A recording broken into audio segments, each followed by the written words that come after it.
શેખ પીપરિયા ખાતે ખોડલધામ સંસ્થાના નરેશભાઈ પટેલ રાજકોટના અમરેલી ગામે નિર્માણ થનાર કેન્સર હોસ્પિટલના ભૂમિપૂજનનું આમંત્રણ પાઠવવા પધાર્યા.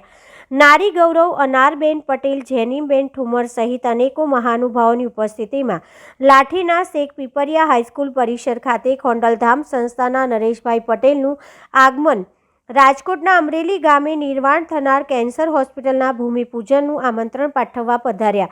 પૂર્વ મુખ્યમંત્રી આનંદીબેન પટેલના પુત્રી રત્નબેન અનારબેન પટેલનું માનનીય વક્તવ્ય જેનીબેન ઠુમર સહિત સમગ્ર લાઠી તાલુકાના શહેરી અને ગ્રામ્ય વિસ્તારોમાંથી ખોડલધામ સમિતિના સ્વયંસેવકોની વિશાળ ઉપસ્થિતિ, ખોડલધામ સંસ્થાના નરેશભાઈ પટેલ દ્વારા સામૂહિક દિવ્ય આરતી, આગામી પ્રકલ્પ પ્રાટગ્ય જિલ્લામાં નિર્માણ થનાર ખોડલધામ અને સ્ટેચ્યુ ઓફ યુનિટી ખાતે નિર્માણ થનાર અતિથિ ભવન અંગે વિસ્તૃત માર્ગદર્શન આપતા નરેશભાઈ પટેલ આગામી 21મી જાન્યુઆરી 2024ના રોજ રાજકોટના ગ્રામ્ય અમરેલી ખાતે નિર્માણ પામનાર અદ્યતન કેન્સર હોસ્પિટલનું ભૂમિપૂજન સમારંભમાં સર્વે સંકલ્પબદ્ધ પધારવા નરેશભાઈ પટેલનું આહવાન.